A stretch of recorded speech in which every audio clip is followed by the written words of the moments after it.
România de după 1989, adică după răsturnarea lui Ceaușescu, seamănă foarte mult cu Ucraina.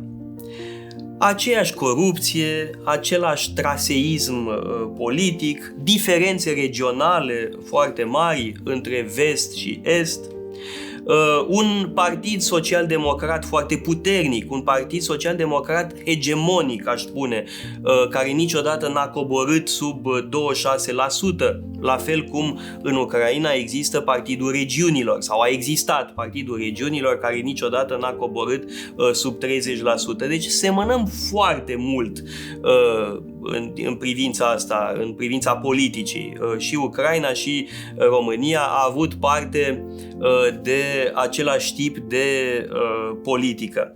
Sigur că marea diferență este că România s-a orientat foarte devreme către Uniunea Europeană și Alianța Nord-Atlantică și am reușit acest lucru. Este marea reușită a României după 89, intrarea în NATO în 2004 și apoi în Uniunea Europeană în 2007. Astea sunt deziderate pentru Ucraina.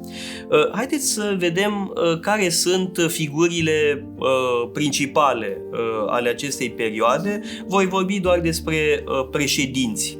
În primul rând, Ion Iliescu, care seamănă destul de mult cu Leonid Kravciuk și cu Kuchma, în sensul că era un vechi activist al Partidului Comunist. Fusese ministru pe vremea lui Ceaușescu, fusese prim secretar la Timișoara și la Iași, iar ce voia el era un socialism cu față umană.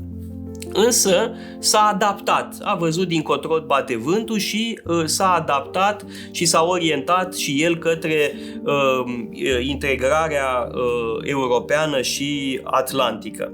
A pierdut alegerile în 1996 în favoarea lui Emil Constantinescu, un profesor de geologie de la Universitatea din București, care a suscitat foarte multe speranțe.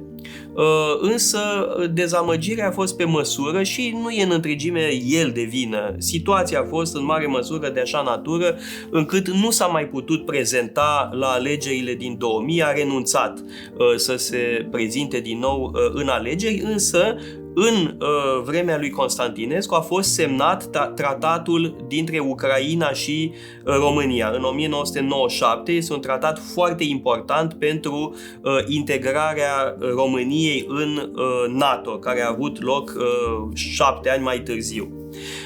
De asemenea, Emil Constantinescu a reprezentat totuși alternanță în politica românească, s-a văzut că se poate și altceva.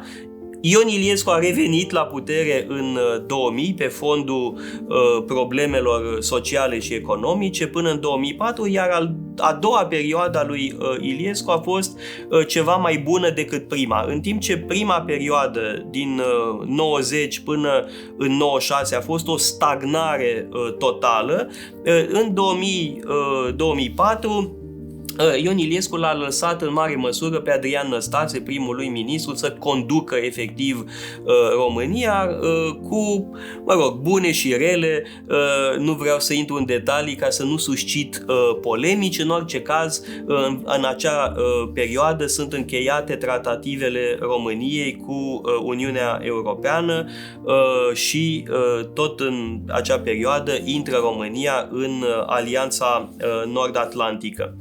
În sfârșit, în 2004 este ales președinte Traian Băsescu, un marinar, un capitan de vas cu multă autoritate și carismă, care însă a polarizat foarte mult societatea românească. Este un luptător, în primul rând, care suscită entuziasm pe de o parte și foarte multă antipatie de cealaltă parte. De altminteri, de 2 ori au existat referendumuri pentru răsturnarea lui, pentru suspendarea lui de la putere. În 2007 și în 2012 aceste referendumuri n-au avut succes, însă e interesant că este singurul președinte care s-a confruntat cu o asemenea problemă. Traian Băsescu a avut și el 2 mandate, 2004, 2009, 2009, 2014, iar în 2014 a fost ales Klaus Iohannis, primarul unui oraș din Transilvania, primarul Sibiului, actualul președinte, și în cazul lui alegerea a fost facilitată de faptul că Partidul Social Democrat a avut candidați pe care electoratul nu prea i-a agreat. Mă refer la Victor Ponta și la doamna Dăncilă. Și în felul ăsta Klaus Iohannis de ambele dăți a fost ales aproape triumfal în funcția de președinte.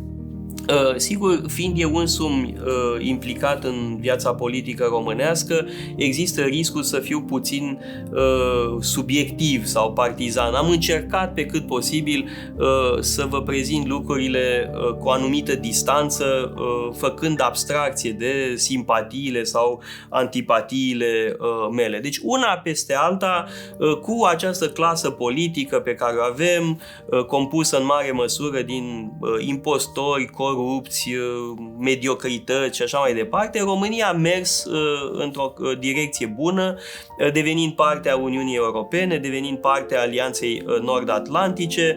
Creșterea economică este remarcabilă, este printre cele mai mari din Europa și să știți, când am văzut filmul cu Zelensky, serialul despre președintele Ucrainei, am recunoscut foarte multe din situațiile politice românești.